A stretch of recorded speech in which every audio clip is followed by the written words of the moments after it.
So today I've got 3 really cool budget 0 rare decks for you to play in the best of 1 standard on MTG Arena.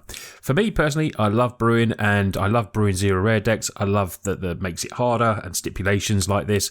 And it's just a really fun way to build decks. And I know a lot of you really do appreciate them and love playing with them, building them up, adding more rares as you go along.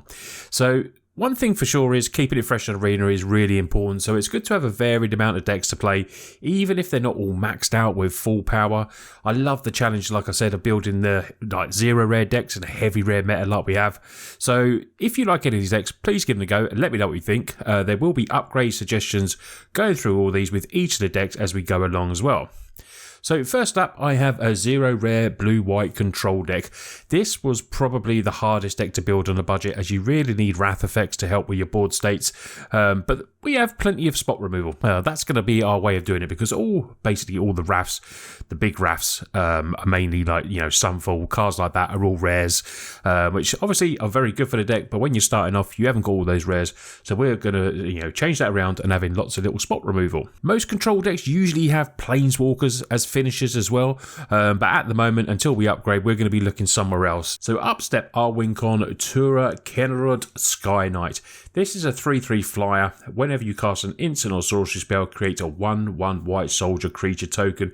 So this is great. We can hopefully protect this on the field, amass a wide army, and then get our Wincon there. And once we've stopped everything from coming on the board and everything like that, destroying whatever we need to do, we could then drop this and then start amassing the board. And that is the way we're going to be win. Failing that, a lot of opponents, when I've been testing this deck out, they get frustrated with the counter spells and all the removal, and they just quit. So that is just a really cool thing to add. So counter spells, what we have in here, we have like 3 make disappear, we've got negates as well, and dissipate. So lots of counter magic there, lots of counter magic. And we also have devious cover up, which is great for a budget deck, because what it does, we can shuffle up cards back into our graveyard if this resolves, and it's a good way in case we lose our Tura to get that back into the library, and then we can re-get it again.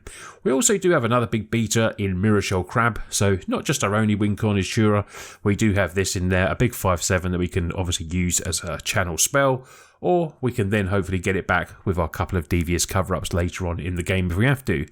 Sunset Reverie can also add lots of creatures into the field, because opponents generally will be adding more than us. This gives us a life gain potential draw card as well, so another way of amassing quite a few tokens. This deck really is a control and removal kind of deck. Like I said, lots of removal, Elspeth Smite in there, Destroy Evil, we got Ossifications as well, Stroke of Midnight. It has a lot.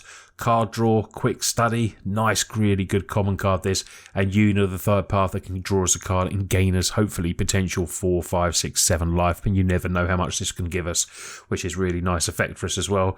Candy Trail control, I do love Candy Trail, scrying 2, gaining life, draw a card as well with a sack effect, so that has just added more life gain and obviously card draw as well.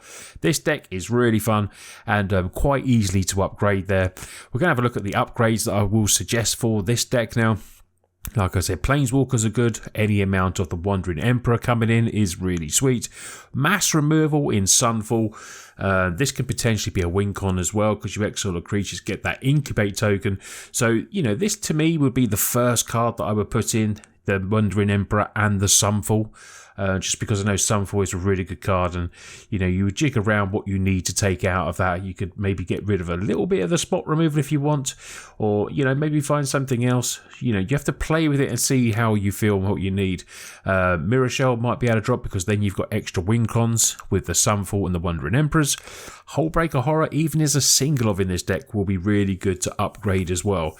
And then the basic ones of the lands. Lands on budget decks, especially 0 rare, are where you want to be going. So singles of Eiganjo and Otawara, then as many of you have of Darker, Deserted and Seeker, and whatever you can fit in there. If you don't want to go straight playing budget, if you've got those cards in there, chuck them straight in the deck straight away. But let's get on to our next deck. So next up is a speedy mono white artifacts deck, and this is an aggro artifact creature deck that has a few combat tricks and a way to swing big.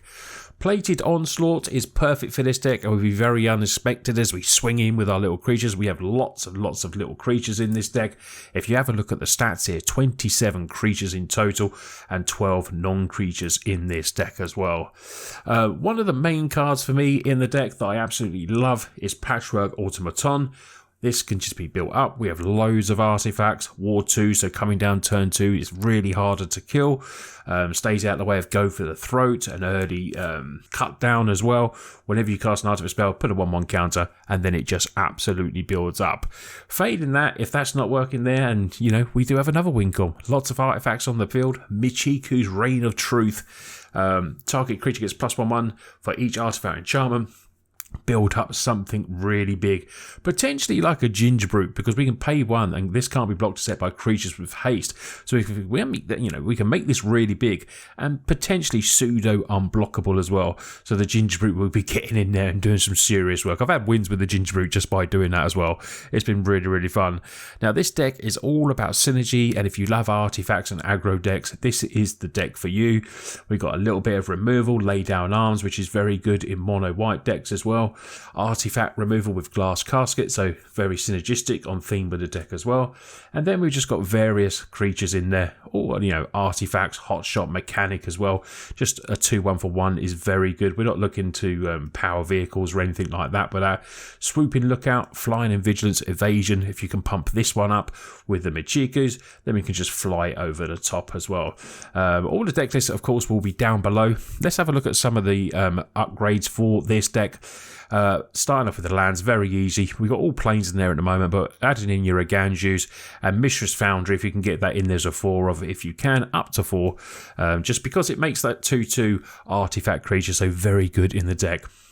An absolute beater will be Still Seraph, can give our other creatures, at beginning of combat, the choice of Flying, Vigilance, Lifelink. Very good, and this even coming down for, don't worry about the 6 mana, the 3 mana, 3/3, and doing those effects is still absolutely brilliant. Skrelv, Defector Mite to add a bit of protection for your, when you're adding in the power from Michikus and stuff like that, or extra protection for Patchwork, or the Gingerbrute when you want to protect it once you've pumped it up and made it unblockable, potentially pseudo unblockable. This is good in there to have a number of these. And then potentially an added bit of extra removal with Fateful Absence.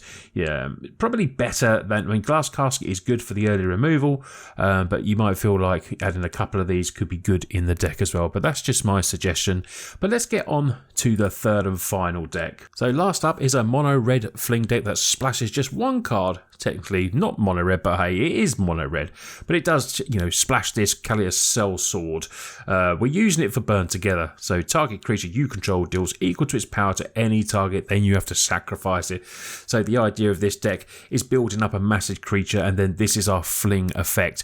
Burn Together, and it's a shame that it's sorcery, but it's still a very good card. And potentially we could run we do run a couple of swamps and some caves, just so we have the ability to play the Sellsword as well, the human soldier, because it's 2/2 when it ends up having a 1/1 counter on it for each creature that died under your control this turn. And if we might have sacked a creature, this could be good coming down, and will be a little bit bigger as well. So we have various pump spells, like I said, to make those creatures bigger, like Monstrous Rage is going to come in there. We've got a full 4 of these.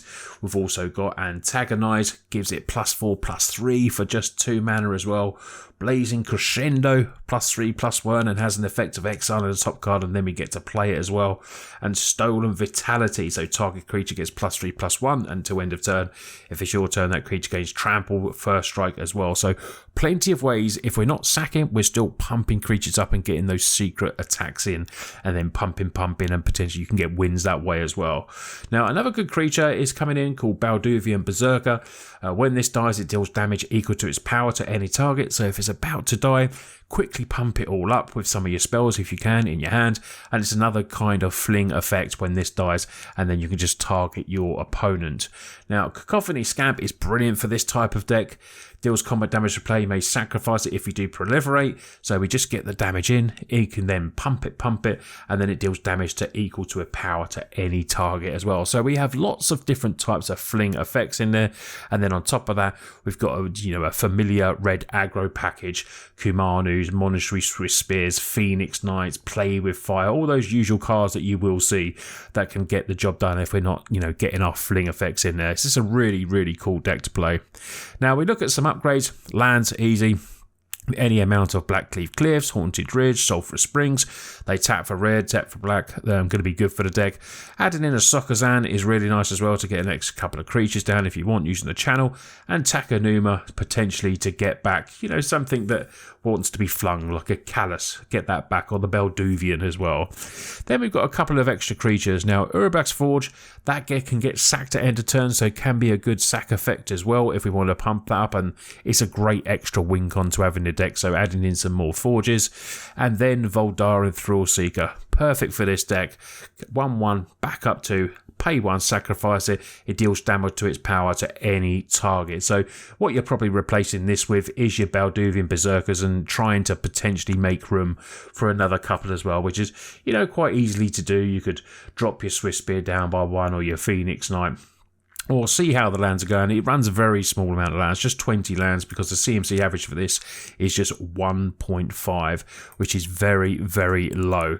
But yeah, this deck is super fun as well, and will definitely get you some wins. I've already put all 3 decks of these in my Patreon, because if you're a Patreon, you get to see stuff like this early. And yeah, people have been saying that the mono white aggro was faster than mono red, which is just absolutely hilarious because we know how good mono red is. But they're all there for you to give a try. Hope you like this, all you budget players or new players, or just people, veteran players that want to play something different as we're waiting for a new set, or, not to spend too many wild cards and just use your commons and uncommons if you've got them.